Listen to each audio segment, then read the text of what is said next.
Good afternoon, everyone. Let's begin with a new topic, critical thought or Shastra.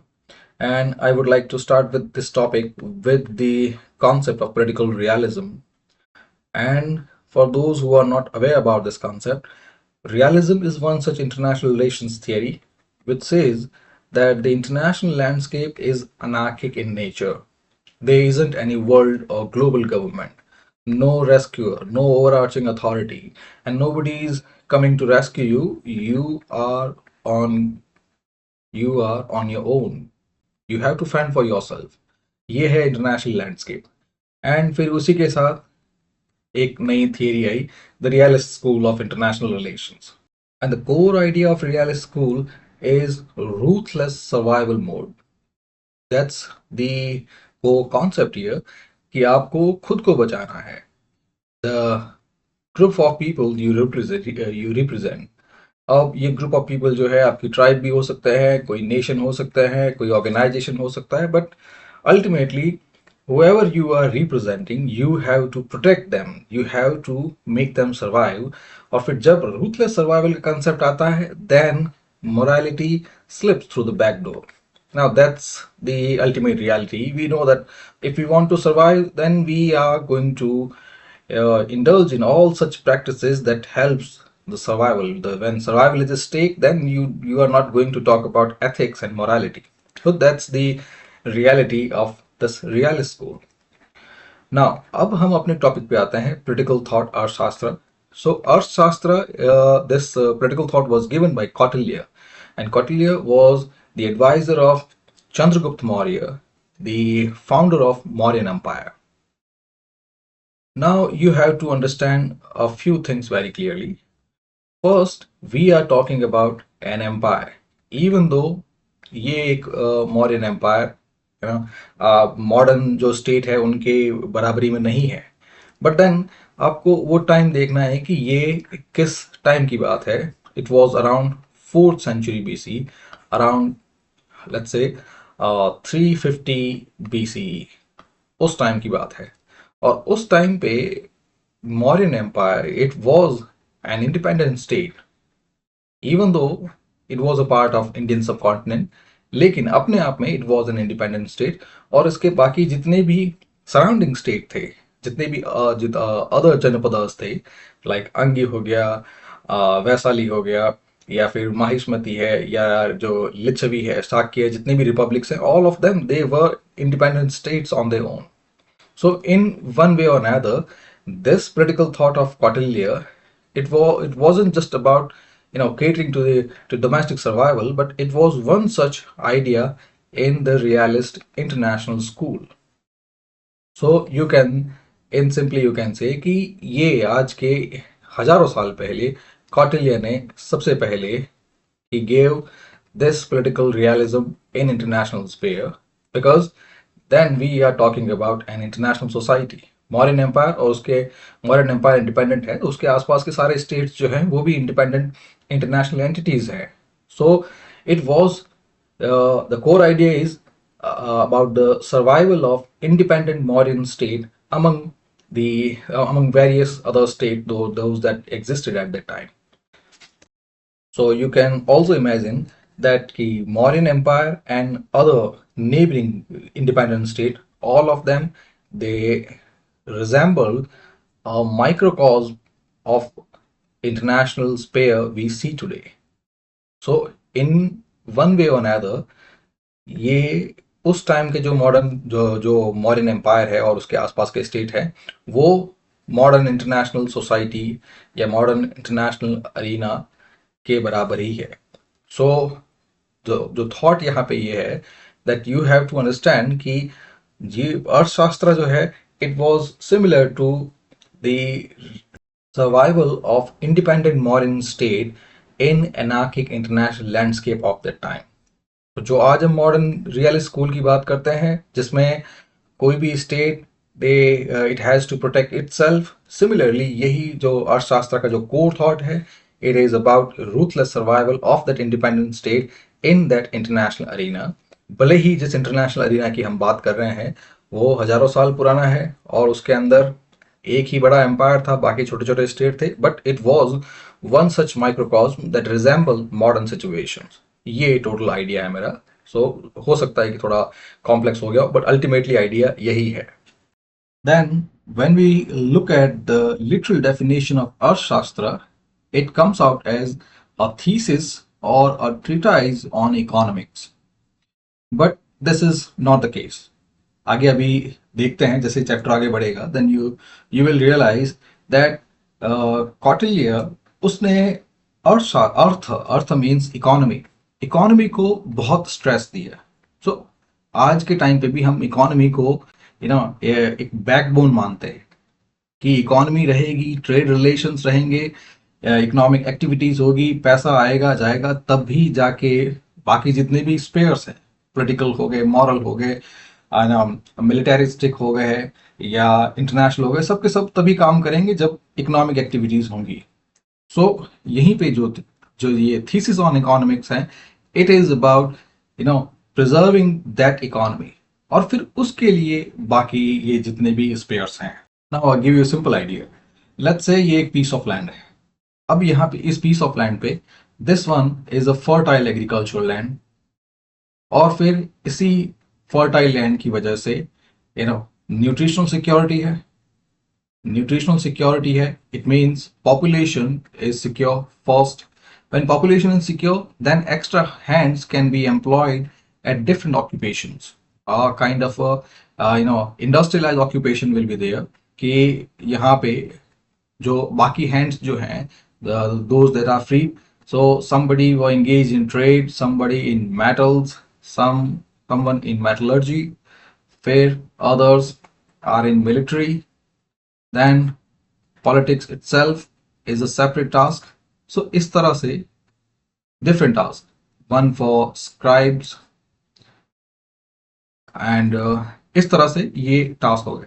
Now ये जो agricultural productivity है, ये इन बाकी task को सस्टेन करती है. नाउ ये हम जानते हैं कि हम लोग जो है भले ही कितने ही मेटल्स निकाल ले, कितने ही मिलिट्री वेपन्स बना दें, या कितने भी पोलिटिकल स्पीचेस दे दें, या कितना कुछ लिख लें, अल्टीमेटली खाना पेट में जाएगा तभी हम जिंदा रहेंगे. सो ये जो आइडिया है, भले ही हम लोग आज इस आइडिया को इतना इंपॉर्टेंस देते नहीं है, बट उस टाइम पे Kautilya gave it the supreme importance, because he knew the limitation, the biological limitation of our race. So even though this thing is not implicit in any of his work, but explicit in any of his work, but it is, this idea is implicit. और आज के time पे भी जहां भी war वगैरह हो रहे हैं, जहां भी जो कुछ भी चीज हो रही है, everyone has this particular thing in the back of the mind कि बिना फूड के we can not survive. That's the biological limitation of our species. Now ये जो एरिया है, it has all the things. एक फर्टाइल लैंड है, irrigation facilities हैं, and then specialized task है, वर्किंग इकोनॉमी है, और उन सब चीजों को, इस पूरे सिस्टम को मेंटेन करना जरूरी है, इस सिस्टम को स्टैब्लिश करके इसको प्रोटेक्ट करना जरूरी है.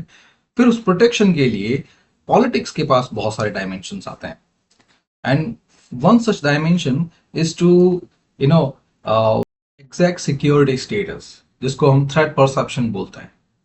तो यहाँ पे हर स्टेट जो है ये देखता है कि उसका इस अपने आसपास, अपने नेबर्स में, या फिर जिस भी तरह की सोसाइटी में, जिस भी वर्ल्ड में हम वो रह रहा है, वहां पे उसका एग्जैक्ट स्टेटस क्या है, कितना वल्नरेबल है, कितना वीक है, कितना स्ट्रांग है, और कौन कितना स्ट्रांग. तो ये एक थ्रेट परसेप्शन है. और यहीं पे वो जो अनैर्किक एलिमेंट जो मैं आपको बताया वो आया. और जब अनैर्किक एलिमेंट आता है, देन रियलिज्म, पॉलिटिकल रियलिज्म भी सामने आता है. बिकॉज व्हेन वी नो कि कोई और यहाँ पे फेयर अनफेयर या फिर राइट फ्रॉम रॉन्ग ये जज करने वाला नहीं है, moral from immoral, ethical from unethical, तो ऐसा कोई जज करने वाली कोई अथॉरिटी नहीं है. इट मीन्स अब आपके साथ कुछ अगर होता है तो उस चीज को देखने वाला, जज करने वाला कोई नहीं. तो यानी आप जो है वो खुद अपने बलबूते पे आपको सर्वाइव करना है. सो रियलिज्म के साथ ही फिर वो रूथलेस सर्वाइवल मोड आ जाता है, बिकॉज देन जो ट्रस्ट है वो किसी पे नहीं है. और जब वो रूथलेस सर्वाइवल मोड आता है, देन फिर आपके जो रियल टैक्टिक्स हैं आपके पास, यानी रियल टैक्टिक्स यहाँ पे वो सारे टैक्टिक्स जो आपके सर्वाइवल में काम आएंगे। फिर यहाँ पे जो जो डायमेंशन ऑफ मोरालिटी है और एथिक्स है वो खत्म हो जाते हैं। सो यही है रियलिज्म। फिर जब अब यहाँ पे ये चीज आ गई that you have to survive yourself at any cost. फिर अब ये है कि बिल्कुल वॉर लाइक सिचुएशन भी नहीं है। थ्रेट परसेप्शन से आपको पता चला है कि आपके पास भी फर्टाइल लैंड है, आपके पास भी वर्किंग इकोनॉमी है, तो आसपास बहुत सारे जो कंट्रीज हैं उनके पास भी सिमिलर है। वो अटैक कर सकते हैं अगर उनके पास रिसोर्सेज खत्म हो, या अगर वो रिसोर्सेज एक्सपैंड करना चाहें, अपना एरिया एक्सपैंड करना चाहें। अदरवाइज एनहाइलेशन वाली सिचुएशन नहीं आएगी। No annihilation which means no complete destruction. यानी ऐसा नहीं होगा कि पास वाली जो इकोनॉमी है, नेबरिंग स्टेट जो है, वो आपको मतलब पूरा खत्म कर दे। तो अल्टीमेटली जो पर्पस ही खत्म हो गया इसका, है ना। वो आपको अगर आपके एरिया को, आपकी कंट्री को, आपके पीस ऑफ लैंड को, उसको अक्वायर करने की जगह अगर उसको डिस्ट्रॉय करेंगे तो उसके उसके बाद जो उनके पास बचेगा क्या, एक बैरन लैंड बचेगा। तो वो भी किसी काम का नहीं है। तो फिर आपको समझ में आया है कि yes, the ruthless survival mode, it also has certain patterns, certain rules, और फिर उसी रूल्स के अंदर यू एंगेज इन डिप्लोमेसी। आपको पता चलता है कि अब डायरेक्ट वॉर के अलावा और भी सारे ऑप्शंस हैं। डिप्लोमेसी हो गया, देन डिप्लोमेसी के अलावा एस्पियोनेज हो गया आपके पास, है ना। कोवर्ट ऑपरेशंस हो गए, डिस इंफॉर्मेशन कैंपेन हो गया, साइकोलॉजिकल कैंपेन्स हो गए, साइकोलॉजिकल वॉरफेयर हो गया। तो ये सब तरीके हैं, उनसे भी आप उस एनार्किक लैंडस्केप में अपना स्टेटस बचाए रख सकते हैं, अपने आप को सरवाइव कर सकते हैं। और अल्टीमेटली जो पर्पस है वो ये है कि जो आपका जो लैंड है, पीस ऑफ लैंड है, जो आपकी बाउंड्री है, जो आपकी टेरिटोरी है, उसमें जो भी सिस्टम है आप उसको प्रोटेक्ट करना है। सो इंटरनेशनल लैंडस्केप में प्रोटेक्ट करने के लिए आपको अपनी डोमेस्टिक इकोनॉमी या जो डोमेस्टिक जो सिटीजन्स हैं उन पर भी ध्यान देना होगा। अदरवाइज अगर इंटरनेशनल लैंडस्केप को में अपनी जगह बनाने के रास्ते में, बनाने के दौरान, अगर आप अपने डोमेस्टिक ऑडियंस को, डोमेस्टिक सिटीजन्स को, डोमेस्टिक इकोनॉमी, इन सब को भूल जाते हैं, तो फिर अल्टीमेटली वो आपका इंटरनल कोलैप्स हो जाएगा। So this thesis on economy, Arthashastra, is a treatise, a thesis on realist statecraft. It has also elements of economy, law, warfare and diplomacy. And ultimately आपको बता दिए कि जो अर्थशास्त्र का रियल पर्पस है to survive a particular state in the neighbouring anarchic landscape. फिर अर्थशास्त्र is structured into 15 books, 150 chapters and 180 topical divisions. फिर कोर फिलोसफी का आपको आइडिया अभी दे दिया, रियलिज्म एंड यूटिलिटेरियन स्टेटक्राफ्ट। सो जो कोर आइडिया है, इट्स द मत से न्याय, जो अभी आपको रियलिज्म में बहुत बार मैंने जो एनार्किक लैंडस्केप की बात कर रहा हूँ। So anarchic landscape, no overarching authority, no global government. तो जो मत से न्याय यहाँ पे एंटर होता है, मत से न्याय means the law of the fish, जिसका मतलब है कि अगर कोई रेगुलेटिंग अथॉरिटी नहीं है, कोई ओवरआर्चिंग अथॉरिटी नहीं है, एनार्की है, then the strong will eat the weak, the strong will acquire, will annex, will destroy the weaker territories. और यही लॉ ऑफ द फिश होता है। सो ऐसी सिचुएशन के अंदर जिस भी स्टेट को जिंदा रहना है, सरवाइव करना है, first they have to enter this ruthless survival mode, and then the state should be a powerful and a centralized one. और जो ये बार बार आपको political realism की बात की, that anarchic disorder is the default condition in the international realm. क्योंकि जो अभी पहले बताया कि उस वक्त जो अर्थशास्त्र ने जो थीसिस लिखी है, कौटिल्य ने जो थीसिस लिखी है, this thesis resembled the microcosm that existed at that time, microcosm of the modern international relations. उस वक्त भले ही मौर्यन एम्पायर एक, है ना, एक छोटा सा स्टेट था इंडियन सब कॉन्टिनेंट में, और आसपास के जितनी भी रिपब्लिक्स एंड मोनार्कीज थी वो भी छोटे छोटे थे, बट ये उस टाइम की बात थी। तो यानी जो अल्टीमेटली फास्ट फॉरवर्ड करे तो वो वाली सिचुएशन और आज की जो मॉडर्न इंटरनेशनल रियलिज्म है, दोनों सिमिलर लैंडस्केप पे या सिमिलर प्लेटफॉर्म पे बात करते हैं। फिर एनार्किक सोसाइटी के अंदर it's the force of law and institutional power, दोनों मिलके ही पीस एंड ऑर्डर स्टैब्लिश कर सकते हैं। क्योंकि इंटरनेशनल लैंडस्केप एनार्किक है, कोई ट्रस्ट नहीं है, कोई भी जो स्ट्रांग जो स्टेट है किसी भी वीक एंड वल्नरेबल स्टेट को कभी भी वो खा सकता है, कभी भी उसको डिस्ट्रॉय कर सकता है, कभी भी उसको अक्वायर कर सकता है। तो ऐसे में अपना सर्वाइवल मेंटेन करने के लिए you have to be strong, और वो स्ट्रेंथ जो है in political, in national, in strategic term, it is the force of law and institutional power. फिर let's move on to his idea on state power.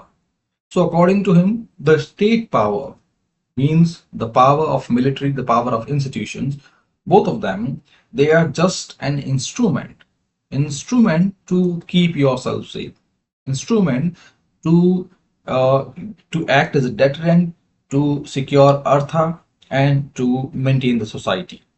So तीन चीजें हैं। जो state power की बात की, या फिर जिस जो भी हम पावर आज के टाइम में देखते हैं जिसके अंदर मिलिट्री एंड इंस्टीट्यूशनल पावर्स दोनों आती है। मिलिट्री पावर आप समझते हैं, इंस्टीट्यूशनल पावर उसके अंदर taxation and bureaucracy and regulation, ये तीन चीजें। तो बाकी आप समझ सकते हैं, अब मॉडर्न स्टेट के अंदर भी है ना यही चीजें हैं। तो ये तीनों चीजें, टैक्सेशन, ब्यूरोक्रेसी एंड रेगुलेशन, ये तीनों जो है ये मिलकर इंस्टीट्यूशनल पावर या इंस्टीट्यूशनल पिलर क्रिएट करते हैं। तो कुल मिला के ये जो स्टेट पावर है इसका मेन पर्पस है सर्वाइवल, इसका और दूसरा पर्पस नहीं है। So when the survival is ensured, you can devote your energy to other spheres. खैर, वापस आते हैं अर्थशास्त्र के थॉट पे, that this state power is an instrument to achieve a few things. First, artha means material well-being, and then welfare of society, and then the security. क्योंकि ये तीन मिलके ही एक स्टेट बनाते हैं। तो स्टेट पावर का काम जो है ये तीनों चीजें हैं कि जो मटेरियल वेलबींग है, यानी जो इकोनॉमिक इंफ्रास्ट्रक्चर है वो मेंटेन रहे, फिर पॉपुलेशन का वेलफेयर हो specially during crisis, and then external and internal security, ये दोनों सिक्योर हो। फिर ऐसे में जो किंग है is not the divine king, or somebody born with the right to rule. He is not born with the right to rule. According to Kautilya, he is a guardian of the state interest. और state interest यहाँ पे तीनों, अर्थ, welfare and security, और king का काम है इन तीनों को सिक्योर करना। और ये जो तीनों चीजें हैं इनको कौटिल्य ने कहा लोक संग्रह। Lok sangrah means the maintenance of collective welfare. फिर let's move on to the three purushartha, क्योंकि जो इंडियन ट्रेडिशंस हैं उसके अंदर चार पुरुषार्थ हैं, और purushartha means primary aim of human life. So ऐसे चार पर्टिकुलर एम है, धर्म, अर्थ, काम एंड मोक्ष। सो इन चार पुरुषार्थ में से Kautilya integrated the three important one, three primary one, जो मोक्ष जो है वो इसी लास्ट में आता है। सो धर्म, अर्थ एंड काम। सो धर्म यहाँ पे to follow the religious duties, to follow the path of righteousness. फिर artha means economy, kama means pleasure, desires. So ये तीनों मिलके ही एक फुलफिल लाइफ क्रिएट करते हैं, a life of satisfaction. So just imagine कि अगर आप the right from the wrong, you act morally in your life, फिर उसके बाद आप अगर एक राइटियस पर्सन है तो फिर आप जो आपकी इकोनॉमिक एक्टिविटी है, जो आपको पैसा कमाने का जो आपका जरिया है, धंधा है, वो भी आपका सीधे रास्ते पे ही होगा। और वो सीधे रास्ते पे होगा देन यू विल सर्टेनली वो जो आपकी पर्सनल लाइफ है, पर्सनल रिलेशन या सेंशुअल लाइफ है, उसके अंदर भी आप अपनी जो लग्जरीज हैं उनको एंजॉय करेंगे। तो उसके अंदर फिर जितने भी आपके सेंशुअल रिफाइनमेंट्स हैं, आपके चाहे जो आपका एस्थेटिक पार्ट है उसके अंदर आपके फूड हो गए, फूड, वाइन, फिर आपके जो सेक्सुअलिटी है, फिर उसके बाद आपके जितने भी रिक्रिएशंस हैं, आपके जितने भी पर्सनल एक्टिविटीज हैं, वो सब मिला के काम में आते हैं।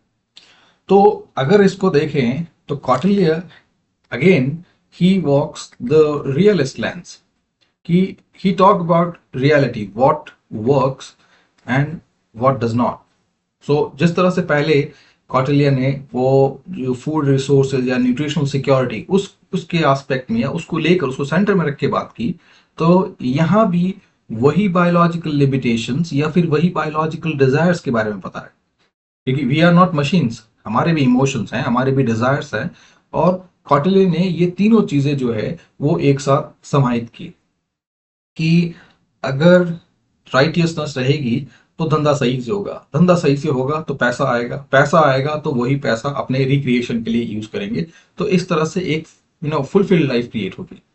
सो जब इंडिविजुअल लाइफ फुलफिल्ड हो जाएगी तब एक फैमिली जो है वो सेटिस्फाइड होगी। एक फैमिली सेटिस्फाइड है तो उसका समाज या जो कुनबा है वो सेटिस्फाइड होगा, और वो है तो फिर वही चीज आगे बढ़ते बढ़ते रीजनल लेवल पे, प्रोविंशियल प्रोविंशियल लेवल पे, और फिर वही स्टेट लेवल पे, कम्युनल लेवल पे वही चीज एक सेटिस्फाइड सोसाइटी बनाएगी। सो वो एक यूटोपियन विजन नहीं है, but at least we we can certainly walk that line, क्योंकि वही रास्ता है। अगर राइटियसनेस का रास्ता नहीं है, अगर the state itself is immoral, और फिर जो लोग जो है वो गलत तरीके से पैसा कमा रहे हैं, और गलत तरीके से पैसा कमा रहे हैं, तो फिर जो उनकी और जो जो जो पर्सनल लाइफ है, जो फैमिली लाइफ है, वो भी डिस्ट्रॉय हो जाएगी। और वो डिस्ट्रॉय हो जाएगी तो स्टेट अपने आप में सर्वाइव नहीं करेगा।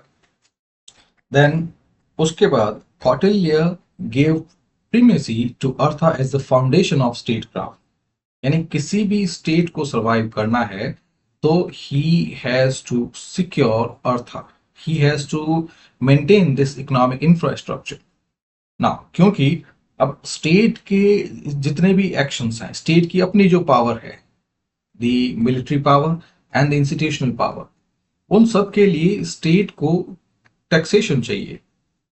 एंड टैक्सेशन के लिए एक वर्किंग या फिर एक स्ट्रॉन्ग इकोनॉमिक इंफ्रास्ट्रक्चर दोनों ही मेंटेन होने चाहिए। दोनों के एब्सेंस में स्टेट के पास रेवेन्यू नहीं आएगा, स्टेट के पास रेवेन्यू नहीं आएगा तो फिर मिलिट्री को, वेपन्स को, अपने जो इंस्टीट्यूशंस हैं, उन सब का क्या पर्पज रहेगा और उन सबको क्या पैसा दिया जाएगा। सो यहाँ पे कौटिल्य ने ये चीज कहा है कि yes, artha it should be given to primacy. Then उसके बाद अर्था के बाद धर्मा कैन बी मेंटेन, और dharma can be followed as long as it is sustainable. Means धर्म यहाँ पे प्राइमरी ड्यूटी ना होके, जो जो वेस्टर्न फिलोसोफर है लाइक प्लेटो एंड एरिस्टोटल, तो who talk about virtue based politics, तो कौटिल्य ने ये सब नहीं कहा है कि यस, धर्म एक एक तरह से एक एक मॉरल रूल है जो हमें फॉलो करना है, बट ये यहाँ पे एक कोई एक लीगल कोई डिवाइन रूल नहीं है जिसको सबसे पहले फॉलो करना ही है, जिसको प्रायोरिटी दी जाए। प्रायोरिटी अर्थ को है, क्योंकि अगर सरवाइव करना है तो हम सिर्फ धर्म, जो राइटियसनेस है, उसके बेसिस पे हम सरवाइव नहीं कर सकते।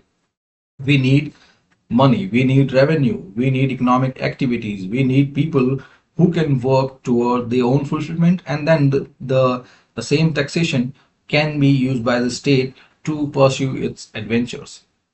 ऐसे में धर्म, yes, you should be a moral person, पैसा भी एथिकल तरीके से कमाना है, बट देन स्टेट के सर्वाइवल में, क्योंकि बार बार आपको जो चीज पहले शुरू की थी कि आपको ये चीज जो है इंडिविजुअल लेवल पे नहीं माननी है, इंडिविजुअल एंड नेशनल लेवल पे, it's the anarchic international landscape, जहां पे कोई ओवर आर्चिंग अथॉरिटी नहीं है, वहां पे सर्वाइवल के लिए अब आप जो स्टेट है, जो किंग है, वो धर्म का, पाथ ऑफ राइटियसनेस का सहारा नहीं ले सकते।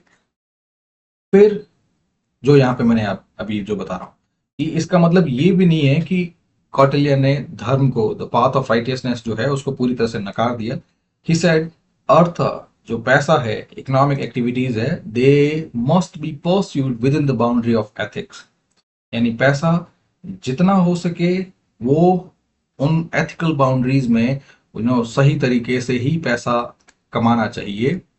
और यहाँ पे स्टेट जो है एक both coercive force and a moral institution, कि स्टेट का काम है यहाँ पे दोनों चीजें, first the protection of security and then it has to maintain morality at the institutional level. फिर बात करते हैं the force of law and the role of the king. तो यहाँ पे जब इंटरनेशनल लैंडस्केप अनार्किक हो तब दंड, दंड means the force of law, वो तो जरूरी है ही है।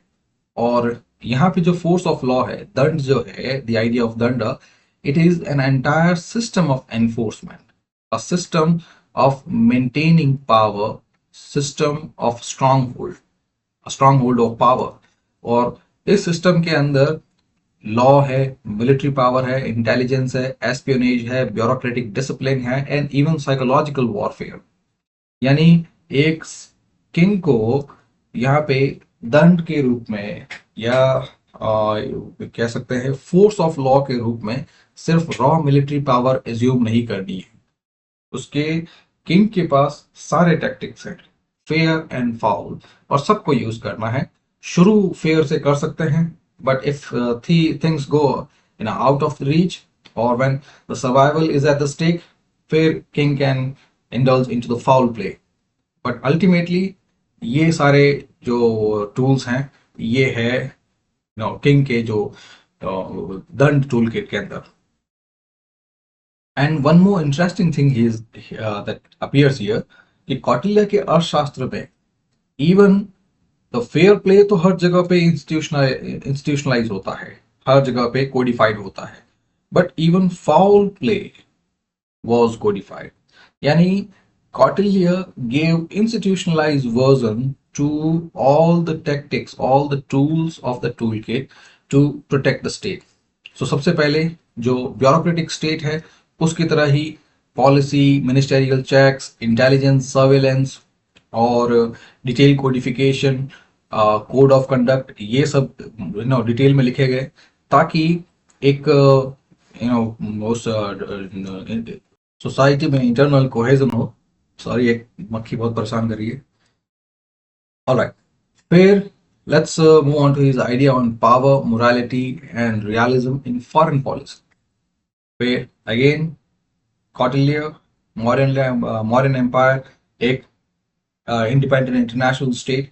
तो यहाँ पे फॉरेन पॉलिसी भी एक रियलिस्ट लाइन पे ही बनी हुई थी। तो यहाँ पे कौटिल्य की foreign policy, it blended utilitarian calculation and moral elasticity.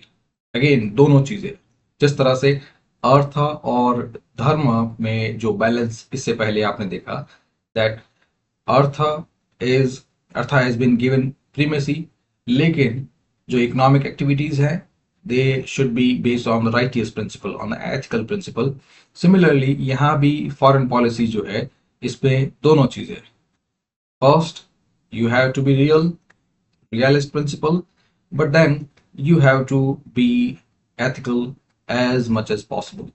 तो ये टेंशन जो है ये कौटिल्य की हर एक पॉलिसी में बार बार दिखता है, between realist and ethical things.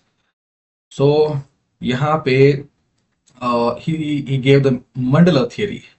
Mandla theory means आप यहाँ पे हैं तो अब आप जो है अपने आसपास डिफरेंट एंटिटीज से आप घिरे हुए हैं, you are surrounded by different neighbours. So ऐसे में जो आपका इमीडिएट नेबर है, it can be a potential enemy, not the real enemy. Potential means हो सकता है। और फिर अगर आपका नेबर एक पोटेंशियल एनिमी है, then the neighbour of your neighbour, this one, it can be a potential ally. तो इस तरह से आपको रियलिस्ट लाइन में सोचना है। सेकंड, जो इंटरनेशनल लैंडस्केप है उसके अंदर भी डिफरेंट तरह के स्टेट्स हैं। हर कोई जो है पावरफुल नहीं है, हर कोई जो है इंटिमिडेटिंग नहीं है, हर कोई जो है वो इतना मॉरली करप्ट नहीं है। कुछ इंटरेस्ट बेस्ड रूल्स हैं, कुछ न्यूट्रल वंस हैं, कुछ एक्सपेंशनिस्ट हैं। जैसे अगर हम आसपास की बात करें, हमारे आसपास की, तो पाकिस्तान एक हॉस्टाइल है। वैसे ही अगर चाइना की बात करें तो एक एम्बिशियस एंड एक्सपेंशनिस्ट है। लेकिन यही दूसरे स्टेट्स की बात करें, दे आर न्यूट्रल वन। फिर वेस्टर्न स्टेट्स की बात करें, दे आर प्रेडेटोरी। तो इस तरह से डिफरेंट स्टेट्स हैं। तो इस तरह ये एक असेसमेंट, एक रियल असेसमेंट हो कि कौन सा स्टेट कैसा है, और उसके हिसाब से अपनी फॉरेन पॉलिसी जो है वो कैलिब्रेट करनी है। फिर ये वाला जो कॉन्सेप्ट है Mandla theory, the world is divided into concentric circles. Concentric circle means आप यहाँ हैं, आपके किसी और से सराउंडेड है, किसी और से सराउंडेड है, इस तरह से। Which also resemble the law of the fish, matsya nyaya, कि the strong will devour the weak, strong will eat the weak one. So ऐसे में जो वीक है वो खुद को किस तरह से प्रोटेक्ट कर सकता है। समटाइम द वीक जो है वो खुद को प्रोटेक्ट कर सकता है if it become strong enough. Second, जो वीकर स्टेट्स हैं वो ये कह सकते हैं कि ये एक बड़ा स्टेट है, उसमें ये छोटे छोटे स्टेट्स हैं कंसेंट्रिक सर्कल्स। तो यहाँ पे ये तीन स्टेट जो है ये आपस में अलायंस बना के दे कैन डिफेंड देमसेल्फ। जिस तरह से आपने जो मॉडर्न स्टेट में जो नाटो है, सीएटो है, वॉर्सो पैक्ट है, तो ये सब भी एक तरह से मिलिट्री ऑर्गेनाइजेशंस या मिलिट्री अलायंसेस हैं। सो ये डिफरेंट आइडियाज जो है ये कौटिल्य की फॉरेन पॉलिसी में है। Then his realism in foreign policy, it says कि the world, the international landscape, it is based on interest. So we are not looking at state, but we are looking at interest. तो ये इस तरह का mindset अगर आपका रहेगा, a realist mindset, then you can survive in that international landscape, in that international arena. Otherwise आपको कोई ना कोई अगर, if you get fooled by ethics, by rules, by friendship, by mutual recognition, then you are likely to get defeated. Otherwise, if you keep your interest in mind, then this mindset is going to help you survive. फिर बात करते हैं ethics of rules की। So again ethics of rules, जो मैं tension की बात कर रहा, that tension keeps repeating in the theory of Kautilya. और इसी टेंशन की वजह से कौटिल्य जो है, कौटिल्य का जो थॉट है, it is little complex, because इसके अंदर क्लियर डिमार्केशन जो होता है वो नहीं है।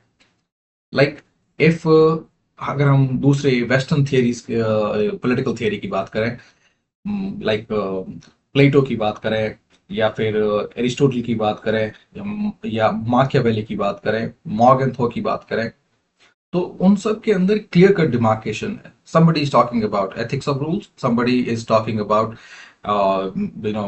utilitarianism, somebody is talking about political necessity. but यहाँ पे जो कौटिल्य की जो थियरी है, it is quite diffused, means the state has to be ethically flexible. Now whenever we say we have to be ethically flexible, then sometime in the modern world of clear cut demarcation, modern world, when we see things as white and black, ऐसे में ethical flexibility हमें एक तरह से एक joke लगेगा कि ऐसा थोड़ी होता है, या तो आप सही है या फिर गलत है। अब आप सही भी और गलत भी दोनों एक साथ नहीं हो सकते। इस तरह से ये कि क्वांटम एथिक्स का नया प्रिंसिपल है ना, बिल्कुल भी वाजिब नहीं है। तो कौटिल्य ने एग्जैक्टली क्वांटम एथिक्स वाला ही प्रिंसिपल दिया, दैट जो स्टेट जो है वो दोनों चीजों में हो सकता है। अगर जरूरत पड़ी तो जहां तक जरूरत है, जहां तक हो सकता है, पॉसिबल है, the game will be fair. लेकिन जब भी बात सर्वाइवल पे आएगी, वी कैन प्ले फाउल। सो इस तरह का जो डिफ्यूज डिजॉल्व स्टेट है, वही कौटिल्य का जो प्रिंसिपल है, which is consequentialism. Now, consequentialism means the ethics based on consequences. consequences, outcome. यानी आपका जो बिहेवियर है वो आउटकम पे डिपेंड करेगा, and the ultimate outcome is the survival of the particular state, survival of society. So ऐसे में उस सोसाइटी को सर्वाइव करने के लिए आपका क्या रोल रहेगा या आपका क्या एक्शन रहेगा, ये डिपेंड करता है कि वो थ्रेट कितना ग्रेव है. Now when it comes to the king, so Kautilya said कि किंग को पर्सनली मॉरल होने की जरूरत नहीं है, but he has to be consequentially just. Consequentially just means he has to produce good outcome for the kingdom. Means he has to maintain good लोकसंग्रह, good collective goodness. So यहाँ पे ये idea जो है ये सिमिलर यूटिलिटेरियन जैसा दिखता है. Utilitarianism वो ये कहता है कि स्टेट को मैक्सिमम हैप्पीनेस लानी है, मैक्सिमम हैप्पीनेस इंश्योर करनी है. सो अगर आपको वो एक मैक्सिमम पता है, maximum happiness for the maximum people, so जो कोर आइडिया है यूटिलिटेरियन प्रिंसिपल का, max happiness for max people. तो यहाँ पे एक तरह से देखें तो जो कौटिल्य का जो कॉन्सिक्वेंशियलिज्म है ये और यूटिलिटेरियनिज्म दोनों एक जैसे दिखते हैं, पर यहाँ पे जो माकियावेली है वो उसने कहा है कि yes, deceit, fear, violence or any kind of foul play is justified for the preservation of the state. लेकिन सिमिलरली अगर कौटिल्य की बात करें, कौटिल्यज रियलिज्म या कौटिल्यज रियलिस्ट कॉन्सिक्वेंशियलिज्म, उसको अगर देखें तो it is more regulated than Machiavelli. I won't say कि कौटिल्य का जो रियलिज्म है वो माकियावेली के रियलिज्म से ही है या फिर यूटिलिटेरियनिज्म से अलग है. मतलब यही है कि state can resort to foul play, state can resort to violence or deceit or psychological warfare if necessary. But फर्क इतना ही है कि कौटिल्य का जो आइडिया है इट इज मोर इंस्टीट्यूशनलाइज, कि कौटिल्य ने बहुत सारे एथिकल रूल्स, पब्लिक अकाउंटेबिलिटी, सो इस तरह के कुछ नॉर्म्स, एथिकल नॉर्म्स क्रिएट किए कि first you have to follow this due process before proceeding on to a complete foul play. And even इससे पहले हमने देखा है कि even the foul play like deceit, psychological warfare, espionage, disinformation, वो भी एक तरह से इंस्टीट्यूशनलाइज किए हुए थे. सो यहाँ पे ये फर्क है. The Kautilya, he is more regulated, more institutionalized than the thoughts of Machiavelli or the idea of utilitarianism. फिर बात करते हैं द सप्तांग थियरी. तो सप्तांग थियरी, सप्त अंग, 7 limbs.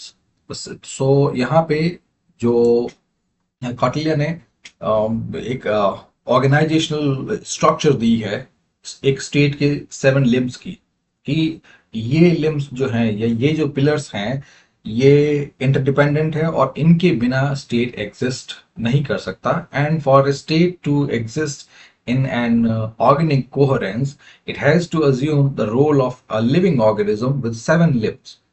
यानी जिस तरह से हमारे 4 लिम्स हैं तो उसी तरह से स्टेट के 7 लिम्स हैं और वो सब के सब जरूरी हैं. First is Swami which is the king और द सोवरेन. सो स्वामी जो है, कि जो किंग जो है, is trained in he is not personally moral leader, but he is trained to be a virtuous leader which has wisdom, discipline and a deep commitment to the welfare of people. फिर second limb आता है अमात्य, which means the ministers and bureaucracy. तो यहाँ पे ये जो ministers and bureaucracy दोनों ही they advise king on various matters. फिर इनका जो सिलेक्शन है it is based on merit, loyalty, intelligence and ethical conduct. फिर बात करते हैं टेरिटोरी की विच इज जनपद. तो यहाँ पे जो भी टेरिटरी है इसके अंदर एग्रीकल्चरल प्रोडक्टिविटी होनी चाहिए, फर्टाइल लैंड, सस्टेनेबल रिसोर्सेज होने चाहिए, population should be hard working and एक इकोनॉमिक इंफ्रास्ट्रक्चर क्रिएट हो ताकि इकोनॉमिक बेस बन सके. फिर द नेक्स्ट लिम्ब इज दुर्ग और द फोर्टिफाइड कैपिटल, यानी स्टेट को अपनी जो कैपिटल है इसको अच्छी तरह से इसको फोर्टिफाई करना है। और कौटिल्य ने यही सारे आर्किटेक्चरल और फोर्टिफिकेशन लेआउट्स भी दिए हुए थे कि किस तरह से फोर्टिफिकेशन क्रिएट हो, अर्बन प्लानिंग किस तरह से हो, वाटर मैनेजमेंट हो, सीवरेज हो, और रैम्पेट्स हो, जो बाहर की दीवारें हैं, और वॉच टावर्स है, तो उन सब के जो आर्किटेक्चरल एस्पेक्ट है उनके बारे में भी दिया हुआ है। फिर आता है नेक्स्ट लिंक ट्रेजरी कोसा। सो यहाँ पे कोसा मीन्स जो जहाँ पे स्टेट का सारा रेवेन्यू आता है।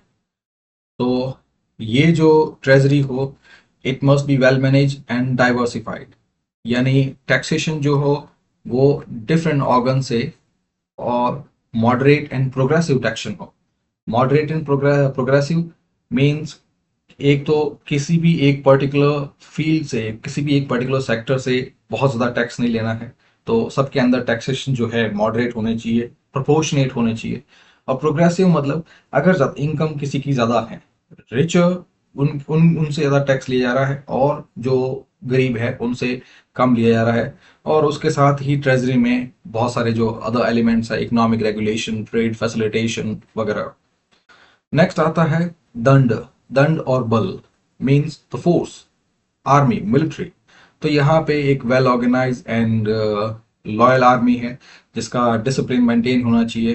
एंड कौटिल्य ने कहा है कि किंग शुड रिमेंबर कि वायलेंस जो हो it should be the instrument of the last resort.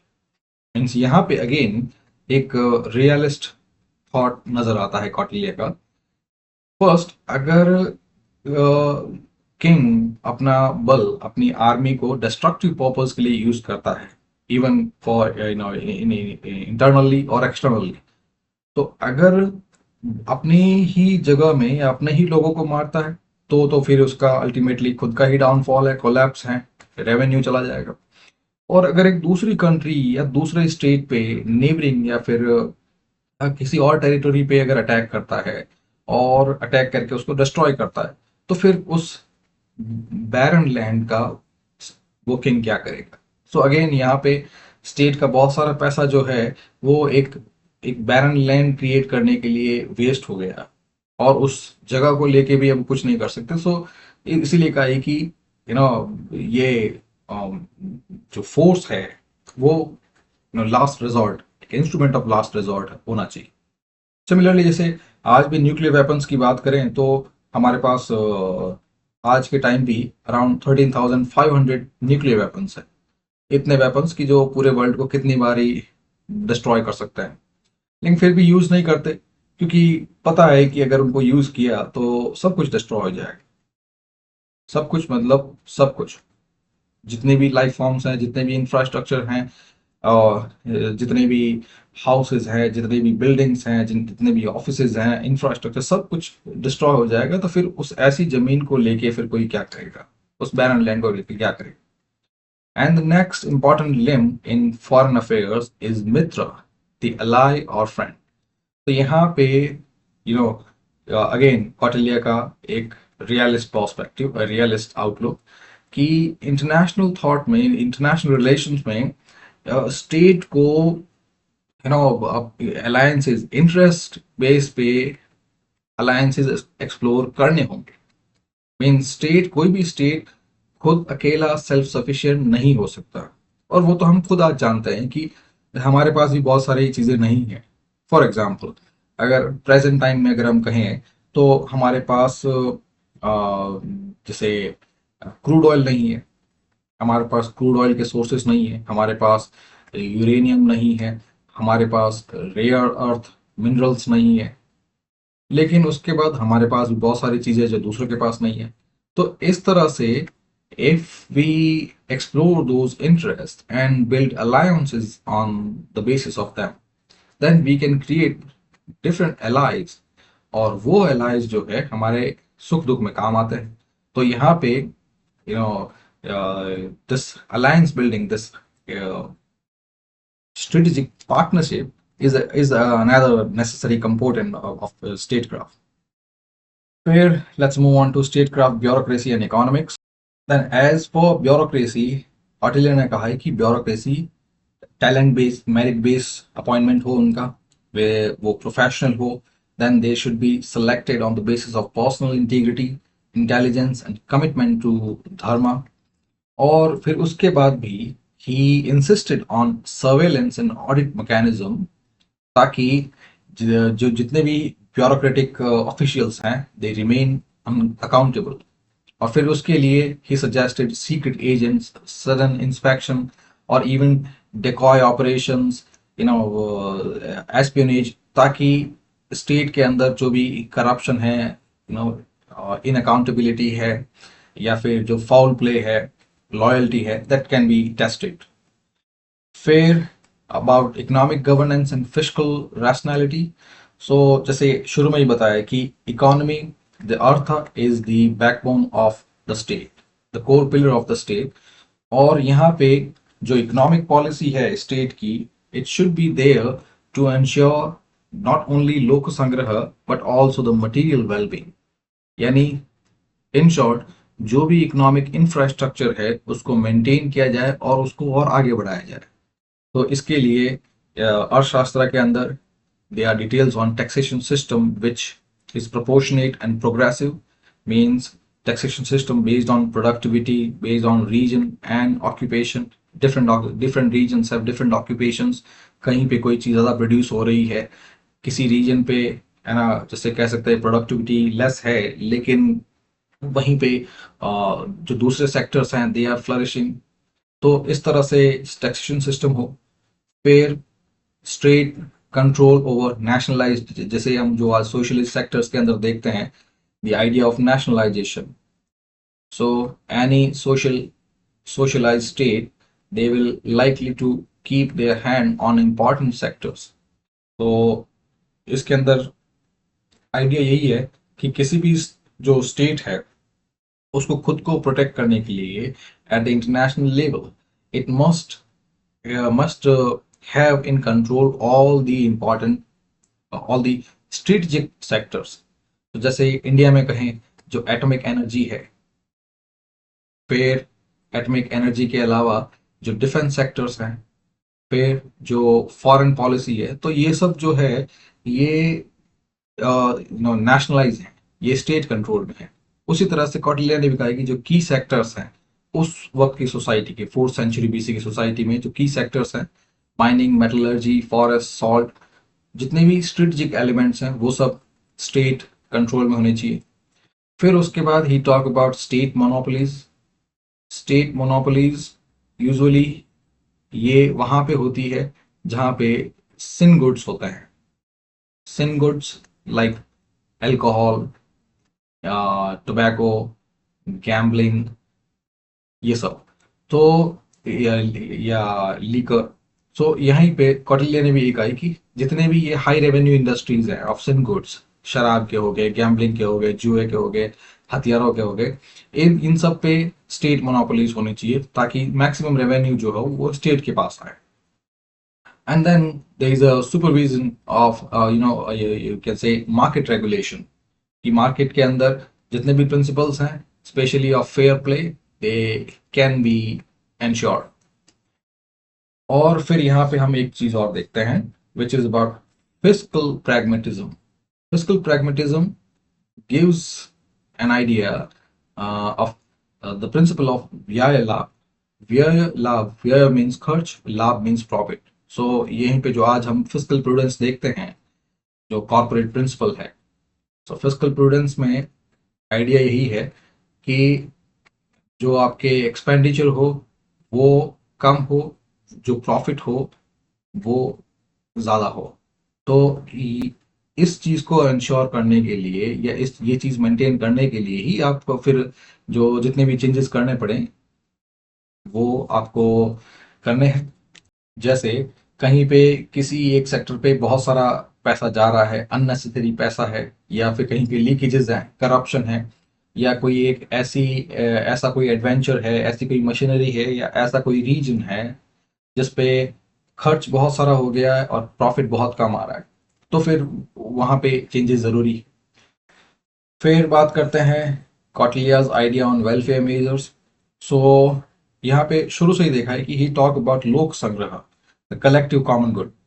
So according to him कि ये किंग की ड्यूटी है that he should protect his population. Subjects ही नहीं रहेंगे तो किंग किस बात का रहेगा। तो यहाँ पे ही सेड कि king should provide state supported relief for the poor.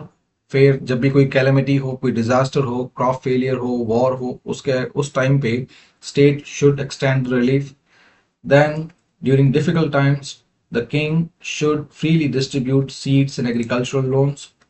फिर the state should regulate wages, prices, measures, और जितने भी ब्यूरोक्रेटिक ऑफिशियल्स हैं, करप्शन है, उन सबको, कोई भी एक्सप्लॉयटेशन है उसको कंट्रोल रखना है। और फाइनली अगर इकोनॉमिक फ्रॉड होता है, होर्डिंग होती है, ब्लैक मार्केटिंग है, हाई चार्जेस हैं, तो उन सबको भी पनिश किया जाए। तो अगेन यहाँ पे आप देख सकते हैं कि his idea on the realist one, they were not cold and cruel. He was a pragmatic uh, statistician, a pragmatic realist। और कौटिल्य को पता था कि अगर स्टेट के सब्जेक्ट्स जो हैं, अगर उनका ही ध्यान रखा नहीं जाएगा तो अल्टीमेटली स्टेट खुद सरवाइव नहीं कर पाएगा। देन अब बढ़ते हैं intelligence, spy and covert state craft पे। So this one is Kautilya's most interesting aspect. He gave espionage, intelligence, covert operations, psychological warfare a systematic and organized structure. And according to him, अगर आप directly किसी चीज को war के through आप नहीं जीत सकते, सो आपके पास दूसरे तरीके भी हैं, you know the psychological one. If you know can not win the physical war, and आपको पता है कि जो फिजिकल वॉर जो है, जो डायरेक्ट वॉर जो है, दे आर क्वाइट कॉस्टली। सो आपके पास दूसरे जो भी साइकोलॉजिकल तरीके हैं वो यूज करने।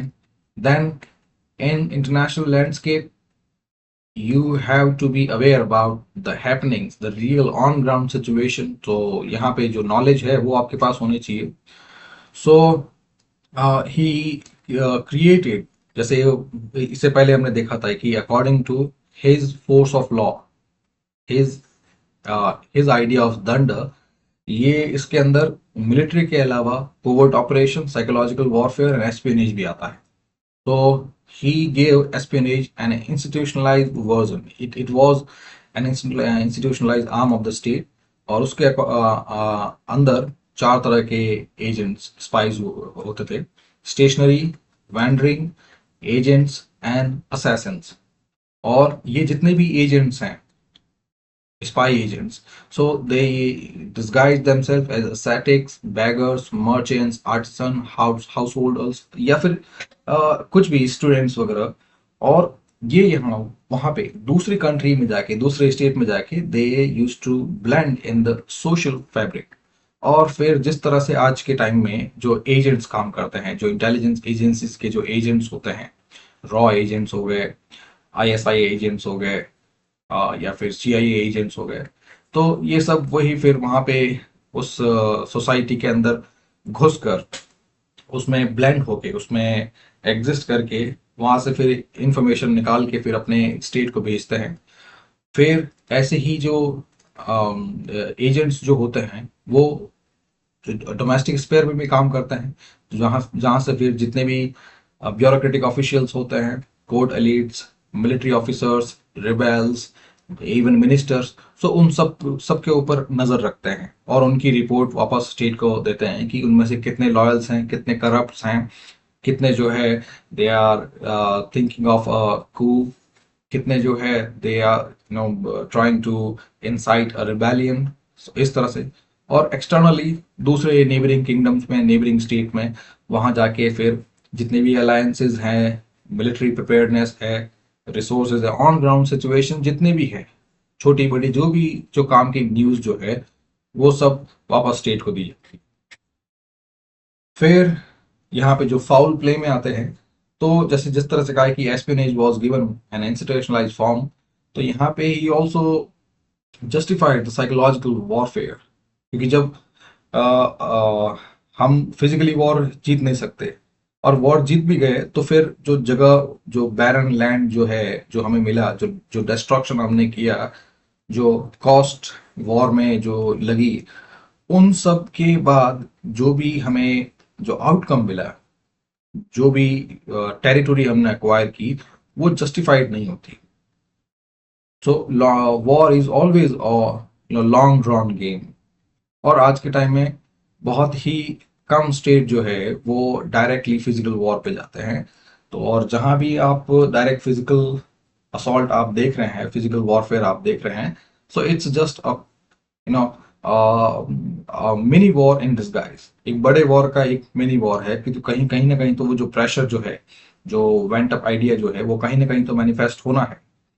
तो जिस तरह से यूक्रेन और रशिया के बीच में देख लें, तो ये एक तरह से एक प्रॉक्सी वॉर है between the west and Russia. और फिर उसके बीच में जो जो यूक्रेन जो है, वो एक वेज की तरफ फंस गया है।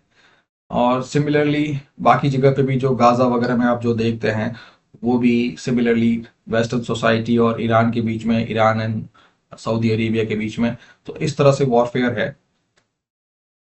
खैर, back to the topic of Arthashastra. तो यहाँ पे कौटिल्य ने he gave the institutionalized justification for the use of misinformation and psychological warfare, कि जिसमें अब एनिमी टेरिटरी के अंदर या दूसरे नेबरिंग किंगडम्स में जाकर वहां पे एक गलत इंफॉर्मेशन फैलानी है। They should B misled, misled ये एक जो एरियल क्राफ्ट होता है, जो एरियल वॉरफेयर होता है, एरियल वॉरफेयर की बात करें या इवन साइबर वॉरफेयर जो होता है, इन दोनों के अंदर एक कंसेप्ट है फेक ट्रेल। तो होता यह है कि जैसे साइबर वॉरफेयर में भी सेम सिमिलरली यही करते हैं कि वो जो आईपी एड्रेसेस जो हैं वो इस तरह से क्रिएट करते हैं कि उसकी एक फेक ट्रेल क्रिएट हो, ताकि जो भी उस पे जो उस चीज को डिकोड करना चाहे वो उसी फेक ट्रेल पे जाए, तब तक जो दूसरे जो अपोजिट पार्टी है, अपोजिट स्टेट है, वो अपने काम में कामयाब हो जाए। सिमिलरली एरियल वॉरफेयर के अंदर भी वो एक फेक ट्रेल क्रिएट करते हैं। सो ये सिमिलर मिस इन्फॉर्मेशन कैंपेन जितने भी होते हैं, साइकोलॉजिकल वॉरफेयर जितने भी होते हैं, उनमें भी एक फेक ट्रेल क्रिएट करनी होती है। तो यहाँ भी वो फेक ट्रेल जो है, अगर आपको कोई काम करना है तो डायरेक्टली आप उनको क्लू नहीं दे सकते, क्योंकि अगर आपके स्पाइस वहां पे है तो उनके स्पाइस भी तो आपके यहाँ पे है।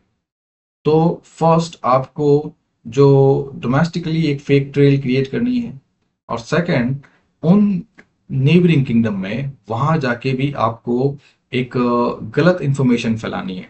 So you have to take up misinformation campaign, misinformation along with the black propaganda. So spies sometimes plant rumors, of state dysfunction, of to make people rebel against their own government, या फिर to sow confusion among enemies. ये सब काम उसी, इनका सबका purpose यही है, to weaken the enemy from within. Again, the psychological warfare. तो पर्पस यही है। ये दो पार्टीज हैं, दो ओपोनेंट्स हैं, ए एंड बी। नाउ अगर ए जो, अगर उस बी कंट्री को, उसमें जितने भी फैक्शंस हैं, उन फैक्शंस में अगर दरार डाल दे, if those factions can be polarise, तो तब तो बी की जो जो पावर है, यूनाइटेड पावर है, और वो फिर दो टुकड़ों में, तीन टुकड़ों में बढ़ जाएगी। तो साइकोलॉजिकल वॉरफेयर का सिमिलर प्रिंसिपल यही है। और यही चीज जो है, ये कॉटिलियन ने जस्टिफाई की, दैट अगर आपको सरवाइव करना है, and if you are that opposite state, and in order to survive and win over the state, आपको सारे तरीके यूज करने हैं, जिसमें मिस इन्फॉर्मेशन भी है, and then to weaken them from within भी है। फिर इंटरनल सर्विलेंस की बात करते हैं, जो आपको बताया कि जितने भी ब्यूरोक्रेटिक गवर्नमेंट ऑफिशियल्स हैं उन पे ध्यान रखना है कि करप्शन कितना कर रहे हैं। फिर जो मिलिट्री कमांडर्स हैं उन पे देखना है कि वो लॉयल है कि नहीं है, कहीं उनकी लॉयल्टी किसी और फैक्शन पे, किसी और ग्रुप पे, किसी और मिनिस्टर पे तो शिफ्ट नहीं हो गई। देन जितने मिनिस्टर्स हैं उनको भी देखना है कि उनके वो जो मिनिस्टर्स और जनरल्स जो हैं कहीं वो उनके खिलाफ तो कोई साजिश नहीं कर रहे हैं। तो इस तरह से खुद को अवेयर रखना जरूरी था, और यहाँ पे भी एस्पिनेज बहुत काम आता है। और finally the justification of the use of espionage. Espionage एक ब्रॉडर टर्म है जिसके अंदर psychological warfare, use of spies, फिर मिस इन्फॉर्मेशन, डिसइन्फॉर्मेशन कैंपेन, ये सब। सो आज के टाइम में ये सब जो है अनएथिकल लगे, but then the ultimate end the idea, जो जो प्रिंसिपल है कॉटलिन कंसिक्वेंशियल एथिक्स, कि जिसमें ultimate aim is the survival of the state. So उसके लिए अगर अगर हम फाउल प्ले, अगर हम मिस इन्फॉर्मेशन कैंपेन यूज करते हैं, अगर we so we plant rumours, false rumors in the hearts of the people of the enemy territory, तो अगर उसकी वजह से अगर हम अपने देश के बहुत सारी जानें बचा सके, अगर हम अपने स्टेट को, देश को प्रोटेक्ट कर सके, तो वो जस्टिफाइड है अकॉर्डिंग टू कॉटलियर। और फिर यही जो आइडिया जो है, ये मॉडर्न रियलिस्ट स्कूल के जो डॉक्ट्रिन ऑफ राइजॉन देता, रीजन ऑफ द स्टेट, उससे काफी अलाइन करती है, मैच करती है। कि आज भी जो यूरोपियन पॉलिटिकल थॉट है, मॉडर्न थॉट है, तो ये भी कहता है कि यस, अगर वी हैव टू सर्वाइव, तो फिर हमें फिर एथिक्स, मोरालिटी वगैरह इस सब के बारे में नहीं सोचना चाहिए। मेरे आइडियाज नहीं है ये, मैंने कॉटले के बारे में बताया। फिर foreign policy and Mandla theory, जो आपको बताया कि कॉटले के अकॉर्डिंग जितने भी स्टेट्स जो हैं, नेबरिंग स्टेट्स जो हैं, the states of this international anarchy, all of them they exist in circles. और फिर the immediate neighbor can be a potential enemy, a potential adversary. तो अगर इमीडिएट नेबर एक दुश्मन बनता है, तो फिर जो नेबर का नेबर है, पड़ोसी का पड़ोसी है, can become a potential ally. तो ये एक सिचुएशन है। और फिर उसके बाद जितने भी स्टेट है वो सब भी अलग अलग सेक्टर्स में फिट होते हैं। सम आर मिडिल पावर्स, जिस तरह से आज के टाइम में कहें तो इंडिया हो गया, ब्राजील हो गया, जापान हो गया, तो ये सब मिडिल पावर्स हैं। Then there are certain neutral powers, जैसे जो स्कैंडिनेवियन कंट्रीज हैं, neutral powers. And then there are certain dual policy state, the state that that rotate, that change policy based on the scales, जो कभी इधर कभी उधर इस तरह से जो स्विच करते रहते हैं। तो इस तरह से बहुत सारे स्टेट्स हैं, और इन स्टेट में एग्जिस्ट करने के लिए अलायंसेस एंड स्ट्रेटेजिक इंटरेस्ट, ये सब एक्सप्लोर करना जरूरी है। You have to constantly assess the security environment, कि कहाँ पे आप एग्जिस्ट करते हैं और कहाँ पे दूसरों की पावर कितनी है। That threat perception should be there. फिर ये तो बिल्कुल सीधी सी बात है, स्ट्रेटजी ओवर सेंटिमेंट। तो कॉटले की जो पूरी थियरी है, ये एक रियलिस्ट लाइन पे है। तो he could never have given much thought over sentiments, over emotions, and he was very strategic. तो he said कि एक स्टेट को to survive, to exist, and that action must be based on the real assessment on ground situation, the assessment of of real power situation at the international level. तो यहाँ पे जो assessment है ये बताता है कि किस स्टेट का उसकी नीयत क्या है, वो क्या चाहते हैं, फिर कौन कितना पावरफुल है, किसके पास ज्यादा पावर है, किसके पास कम है, not only the military power but the economic one. तो उसके बेसिस पे द स्टेट के पास कुछ रास्ते होते हैं। First, peace. अगर स्टेट के स्टेट एक नेसेसरी है, लाइक चाइना की बात करते हैं, तो हमारा जो ट्रेड जो है वो काफ़ी डिस्टॉर्टेड है, और बहुत सारे सेक्टर्स जो है वो डायरेक्टली चाइना पे डिपेंडेंट हो चुके हैं। सो ऐसे में पीस ही अभी फिलहाल उसके लिए रास्ता है। फिर वॉर।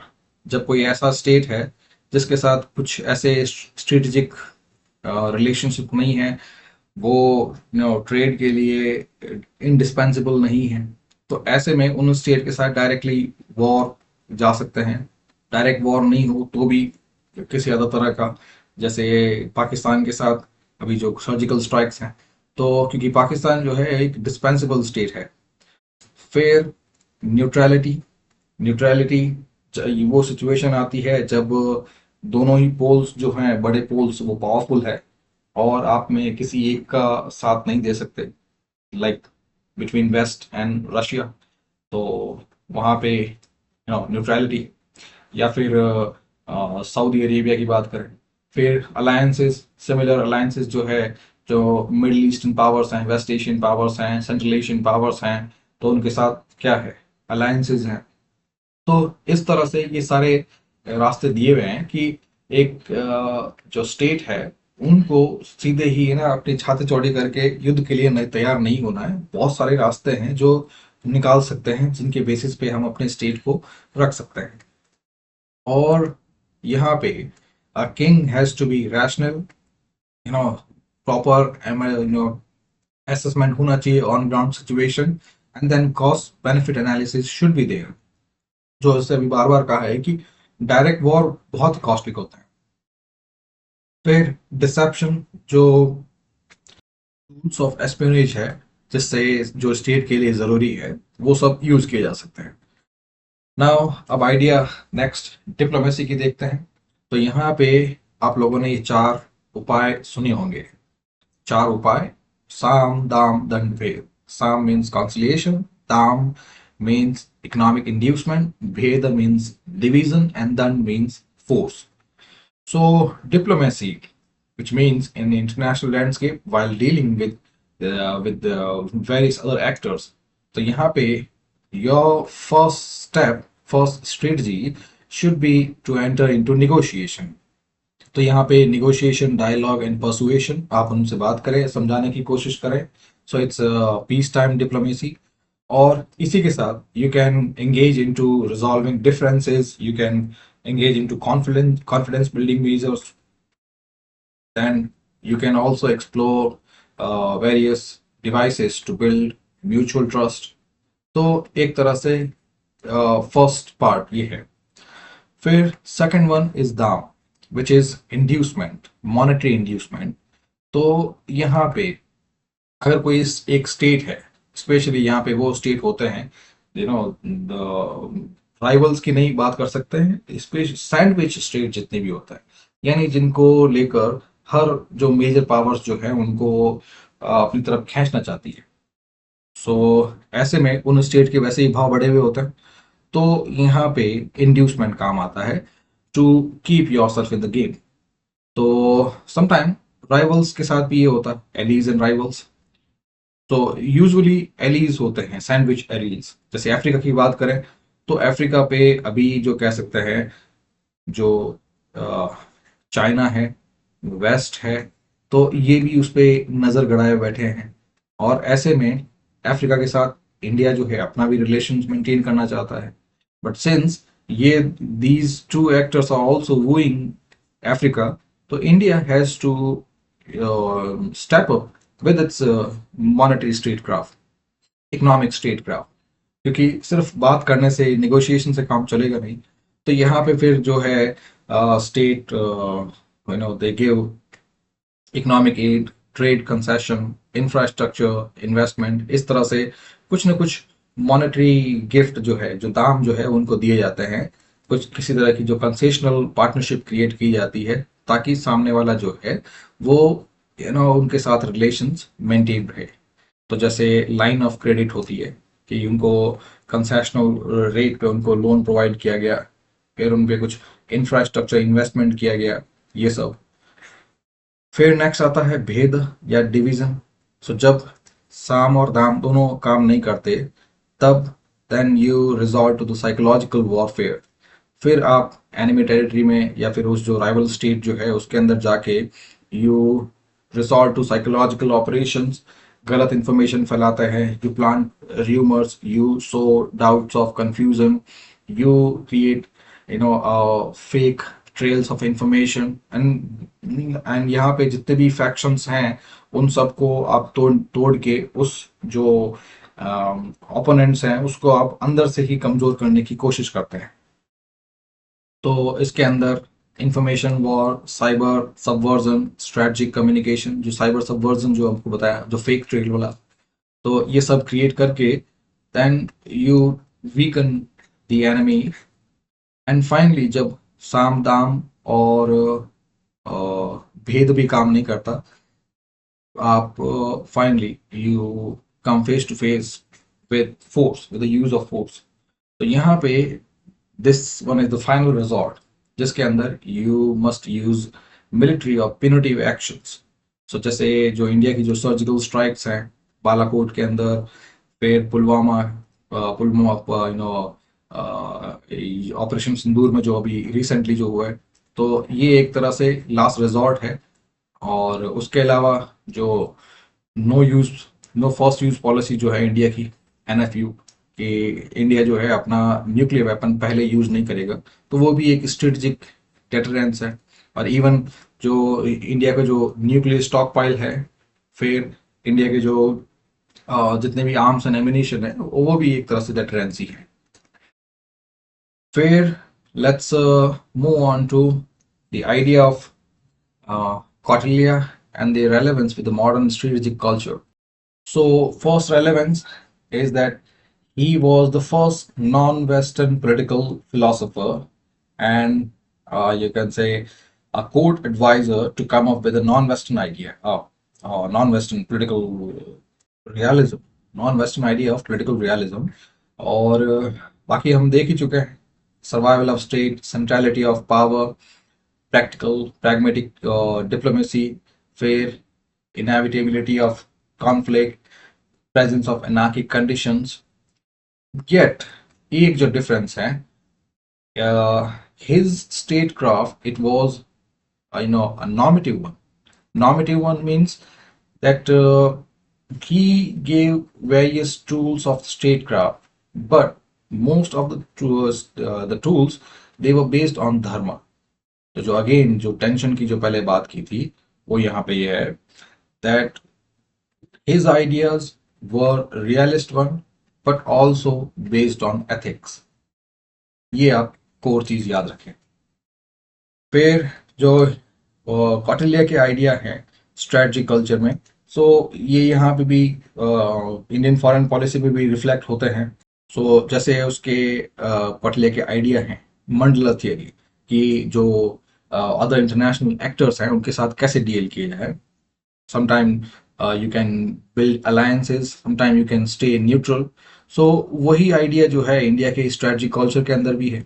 सो प्रेजेंट जो स्ट्रेटजिक ऑटोनॉमी है, जो इंडिया की फॉरेन पॉलिसी का टूल है, जिसमें इंडिया अवॉइड रिजिड ब्लॉक्स। तो हमने जो जितने भी ब्लॉक्स हैं, डिफरेंट ब्लॉक्स हैं, सबके साथ जो एक तरह से वर्किंग रिलेशनशिप इस्टेब्लिश किए हुए हैं, चाहे वो वेस्टर्न हेमिस्फीयर है, ईस्टर्न हेमिस्फीयर है, मिडिल पावर्स है, या फिर कैपिटलिस्ट ब्लॉक है, सोशलिस्ट ब्लॉक है। ये इवन चाइना के साथ भी हमारे जो है वर्किंग रिलेशनशिप है, पाकिस्तान के साथ एक हॉस्टाइल नेबर के साथ भी वर्किंग रिलेशनशिप है। और ये स्ट्रेटजिक इकोनॉमी जो है which is interest based international handling, वो भी एक कौटिल्य की पॉलिसी का पार्ट है।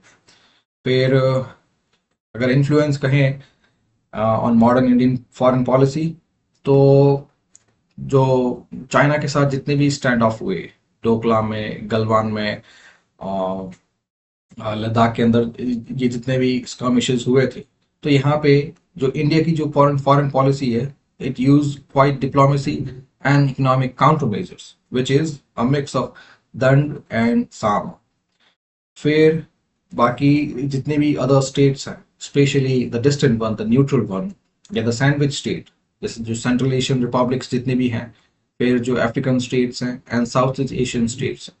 सो यहाँ पे आप देख सकते हैं कि ये जितने भी स्टेट्स हैं यहाँ पे, सेंट्रल एशियन मीन्स ये जो उज्बेकिस्तान, कजाकिस्तान, किर्गिस्तान, ये सब, फिर अफ्रीकन स्टेट जितने भी हैं, और साउथ ईस्ट एशियन स्टेट्स जितने भी हो गए, Malaysia, Indonesia, Jakarta, Borneo, Thailand वगैरह। तो ये जो है ये सब सैंडविच स्टेट्स हैं between major powers, and all the major powers try to woo them. तो यहाँ पे जो मेजर जो इंडिया का जो स्टैंड रहा है, it is to form alliances with them, and then अगर हो सके देन इम्ब्यू देम, और ल्यूर ल्यूर तो नहीं कह सकते, induce them with the economic statecraft. और फिर यही बाकी इनिशिएटिव्स की बात करें इकोनॉमिक रैल्म की, कि किस तरह से अपनी जो इकोनॉमी है, इकोनॉमिक इंफ्रास्ट्रक्चर है, उसको बना के रखना ज़रूरी है। सो जो आत्मनिर्भर भारत है, self reliant India, strategic disinvestment है, और कंट्रोल ओवर स्ट्रेटजिक सेक्टर्स जो हैं, ये सब भी कॉटिलियन लाइन पे हैं। फिर साइकोलॉजिकल वॉरफेयर की बात करते हैं। सो वो पहले ही जस्टिफाई हो चुका है कि internal security and intelligence infrastructure दोनों बहुत ही ज़रूरी है स्टेट के सर्वाइवल के लिए। फिर इस टेंशन की बात करते हैं, पावर वर्सेस धर्मा, रियलिज्म वर्सेस एथिक्स, जो शुरू से ही कौटिल्य की थॉट का, अर्थशास्त्र थॉट का एक कोर टेंशन है, कि यहाँ पे ही simultaneously emphasize the ruthless statecraft, which means resorting to foul play if necessary, but then he institutionalized that foul play. So he talked about going ruthless to protect your state, even if it means killing the enemy, even if it means mutilating the enemy, or weakening the society from within, and that too in the anarchic international landscape, all of them were justified.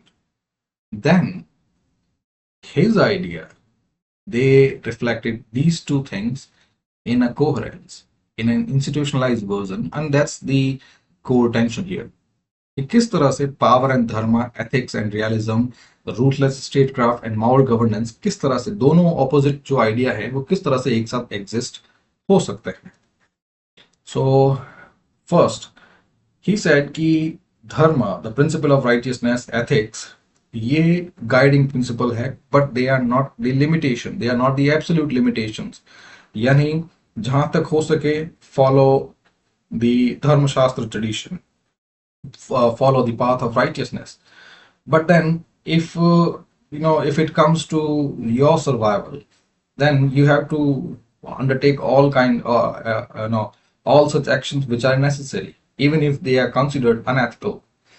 So पहली चीज तो ये जो idea ये है कि अगर राजा ही अगर गलत रास्ते पे चलेगा, राजा ही अनएथिकल, इमोरल होगा, तो जो जो प्रजा जो है, जो सब्जेक्ट्स जो हैं, सिटीजन्स जो हैं, वो साथ देंगे ही नहीं। he will lose the popular support and then this will paralyze governance. फिर when faced with the existential threats, means threats on survival, तब rulers is even encouraged to bend dharma, to forget dharma, to safeguard artha, which means to safeguard the state. फिर यही idea जो है modern governance में भी है, कि जो सर्वेलेंस लॉ है, जिसके थ्रू जो प्यूनिटिव मेजर्स आर अंडरटेकन, कि सिंपली अगर कोई टेररिस्ट अटैक करने वाला है और अगर आपके पास पहले ही उसकी इंफॉर्मेशन मिल जाए, तो बहुत सारे लोग की जानें बच सकती हैं। तो इसीलिए स्टेट अंडरटेक सर्वेलेंस। अब सर्वेलेंस की वजह से क्या होता है, आपके फोन्स, आपके रिकॉर्ड्स, आपके मैसेजेस, आपका मूवमेंट, वो सब जो है वो ट्रैक होता है। फिर अगर इस तरह से सब कुछ ट्रैक होता है तो it will be an infringement on your privacy, this is violation of your privacy. पर ये चीज जो है it is justified on the account of national security, कि आपकी प्रिवेसी जो है वो सोसाइटी के प्रोटेक्शन के लिए, ओवरऑल प्रोटेक्शन के लिए ज़रूरी है। फिर जो टारगेटेड काउंटर टेररिस्ट ऑपरेशंस हैं which are considered necessary for again strategic leverage. तो यहाँ पे जितने भी ऐसे काउंटर टेररिज्म ऑपरेशंस होते हैं विद सिमिलर लॉ, जैसे अफ्स्पा वगैरह हो गया, फिर जम्मू कश्मीर में इंसर्जेंसी के टाइम पे जो टेररिस्ट ऑपरेशंस हुआ करते थे, काउंटर टेररिस्ट ऑपरेशंस, तो वहाँ पे भी जब मिलिट्री हैवी हैंडेडनेस होती है, मिलिट्री को फुल पावर दी जाती है, तो फिर उसकी वजह से बहुत लोग जो है वो परेशान भी होते हैं, ह्यूमन राइट्स कंसर्न होते हैं, तो वो भी जस्टिफाइड नहीं है। फिर आज के टाइम पे जो जिस जिस स्टेट के पास हथियार है वो हथियार बेचता है, और ये यूपीएससी में भी क्वेश्चन आया था, दिस वन आर्म्स डील वाला, पॉलिटिकल साइंस में भी आया था और एथिक्स में भी आया था। तो अब ये जो क्वेश्चन है ना, आर्म्स डील को कैसे जस्टिफाई करेंगे, specially when you try to be ethical. आप कह रहे हैं कि you know privacy, liberal principles ये सब होने चाहिए, एक तरह से धर्म का रास्ता अपनाना चाहिए, लेकिन अगर आपके पास हथियार है और आप हथियार बना रहे हैं तो आप हथियार बेचेंगे। और इवन जो हमारी जो अगर आर्म्स इंडस्ट्री की बात करें, which is it's still in infancy, लेकिन आने वाले टाइम में जब वो आर्म्स इंडस्ट्री जो है वो धीरे धीरे बड़ी होगी, तो उसके पास हथियार आएंगे, तो वो हथियार भी फिर वो जितने भी नीडी कंट्रीज जो हैं उनको बेचेंगे। तो ये अगेन ये जस्टिफाइड नहीं होता। एनीवे, तो और इसी के साथ क्रिटिसिजम्स हैं, और पर वो क्रिटिसिजम्स बहुत लंबे हो जाएंगे। खैर, क्रिटिसिज्म ज़्यादा नहीं है, तीन चार ही है, आप खुद देख लेना। फिर अगर कोई चीज़ समझ में नहीं आई है, then you have the comment section, community section. And इस चैप्टर में शुरू के अंदर भी कुछ चीज़ें जो है वो थोड़ी कॉम्प्लेक्स हुई थी, सो एक बार आप वापस उसको देख लीजिएगा, समझ में नहीं आए तो आप पूछ भी सकते हैं। This is it, thank you.